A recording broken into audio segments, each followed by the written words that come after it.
Hello everyone. आज की इस वीडियो में मैं आप लोग के साथ शेयर करने वाली हूँ कि मैं अपनी सीडीपी की प्रिपरेशन कैसे करती हूँ। एंड मुझे किसी ने सजेस्ट किया कि आप नोट्स बना के थ्योरीज लिख के जो अपना कर रही हैं, टाइम वेस्ट कर रही हैं, आप ज़्यादा ध्यान दीजिए क्वेश्चन प्रैक्टिस पर। मैंने इस वीडियो में अपना ओपिनियन शेयर कर दिया है और आप लोग मेरे साथ अपना ओपिनियन शेयर कर सकते हैं। आप लोग मुझे कमेंट में ज़रूर बताइएगा कि क्या बेस्ट होता है, क्वेश्चन प्रैक्टिस या फिर अपना कॉन्सेप्ट क्लियर करना। सबसे पहले किसी भी सब्जेक्ट को तैयार करने का सबसे फर्स्ट स्टेप होता है उसका सिलेबस जानना।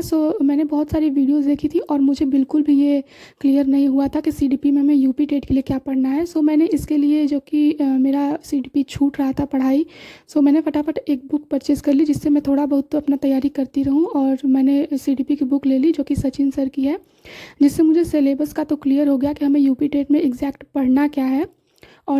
सिलेबस पता करने से एक बेनिफिट तो ज़रूर होता है कि जो हमारा टाइम है वो एक्स्ट्रा चीज़ों पे वेस्ट नहीं होता है, जो हमें पढ़ना होता है वो एग्जैक्ट हम पढ़ते हैं। फर्स्ट ऑफ ऑल मैं कोई एक टॉपिक लेती हूँ जो मुझे पढ़ना होता है और उसके बाद बुक से उसको एक दो बार रीडिंग कर लेती हूँ। एंड देन उसके एक दो बार रीडिंग करने के बाद जैसे ही मुझे लगता है कि हाँ ये चीज़ें मुझे समझ में आ रही हैं, उसके बाद मैं अपना क्वेश्चन प्रैक्टिस करने के लिए क्लासेस अटेंड करती हूँ जो भी सर लोग पढ़ाते हैं। और जैसा कि हमें पता है कि सर लोग जो क्वेश्चन प्रैक्टिस कराते हैं उसके बीच बीच में हमें कुछ कॉन्सेप्ट और थ्योरीज वगैरह भी पढ़ाते हैं, तो मैं उस थ्योरीज़ के, कॉन्सेप्ट के छोटे छोटे नोट्स भी बनाते रहती हूँ, अपने शॉर्ट नोट्स तैयार करते रहती हूँ। और सीडीपी में जो है ऐसा तो है नहीं कि हमें बिल्कुल ही नई चीज़ें पढ़नी होती है जो हमें आज तक पता नहीं है, वैसा बिल्कुल भी सीडीपी नहीं होता है। सीडीपी में वही चीज़ें पढ़नी होती है जो हम अपने पिछले क्लासेस में पढ़ के आए हैं। इट मीन्स के बीएड या बीटीसी जो भी टीचिंग हमने ट्रेनिंग ली है उसमें हमने ज़रूर ये सारी चीज़ें पढ़ी होती हैं। हाँ, बस इतना होता है कि हम वो सारी चीज़ें उस समय बहुत ही ज़्यादा ध्यान से नहीं पढ़ते हैं, बट अब क्योंकि एग्ज़ाम प्रिपरेशन के उससे हमें बहुत ही ध्यान से पढ़नी होती है, तो एक तरह से हमारा रिवीजन ही होता है और सारी चीज़ें हमारे जान पहचान की ही होती हैं। क्लासेस अटेंड करने के बाद मैं दोबारा से उस चैप्टर पे आती हूँ और बुक में उन सारे चीज़ों को हाईलाइट करती हूँ जो कि मुझे लगता है कि बहुत ही इंपॉर्टेंट है। और क्वेश्चन प्रैक्टिस कराते समय सर लोग ने उसे बार बार कहा है कि वो इम्पॉर्टेंट है और उस पर क्वेश्चन भी प्रैक्टिस करवाया है। उन सारी चीज़ों को मैं एक अच्छे से एक बार हाईलाइट कर लेती हूँ और फिर दोबारा भी पढ़ती हूँ कि मैंने कौन सी चीज़ें पढ़ी है, क्या छूटा है, क्या नया कॉन्सेप्ट है, उन सारी चीज़ों को। अब क्योंकि हमें पता है कि बुक में बहुत सारी चीज़ें एक्स्ट्रा दी होती हैं तो हम अपना टाइम वेस्ट नहीं करेंगे एक्स्ट्रा चीज़ों पे पढ़ के।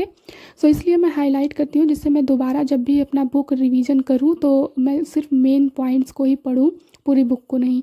और उसके बाद ये देख सकते हैं आप लोग, मैंने नोट्स भी बनाया हुआ है। मैं कुछ जो इम्पॉर्टेंट पॉइंट्स होते हैं, कॉन्सेप्ट होते हैं, बीच बीच में क्लासेस में हमें पता चलता है, उसके नोट्स बनाए। तो सबसे पहले मैंने कुछ साइंटिस्ट के बुक के नेम लिखे हैं जो भी मुझे बीच बीच में मिलते जा रहे हैं, वो नोट करती जा रही हूँ। एंड देन मैंने कुछ नोट्स बनाए हैं अधिगम पे और उसके जो भी साइंटिस्ट हैं, थ्योरीज दिए हैं उन पे।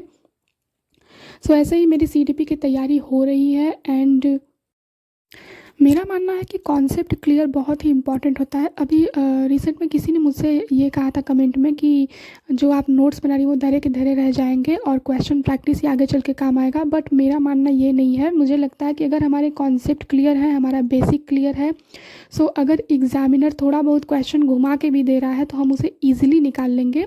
बट ओनली क्वेश्चन प्रैक्टिस से हमें सिर्फ वही क्वेश्चन पता होते हैं जो हम क्वेश्चन प्रैक्टिस करते हैं। और क्योंकि हमें पता है कि एग्जामिनर ये नहीं देगा कि आपने जो क्वेश्चन प्रैक्टिस किया है हम उसे उठा के आपके पेपर में दे दें, बल्कि एग्जामिनर ये देखना चाहता है कि उस क्वेश्चन के पीछे जो कॉन्सेप्ट है, जो टॉपिक है, वो आपका क्लियर है कि नहीं। तो मुझे लगता है कि क्वेश्चन प्रैक्टिस से ज़्यादा इंपॉर्टेंट कॉन्सेप्ट है। आप लोग को क्या लगता है मुझे कमेंट में ज़रूर बताइएगा। आज के लिए बस इतना ही, मिलते हैं नेक्स्ट वीडियो में। तब तक के लिए tata, bye bye, take care.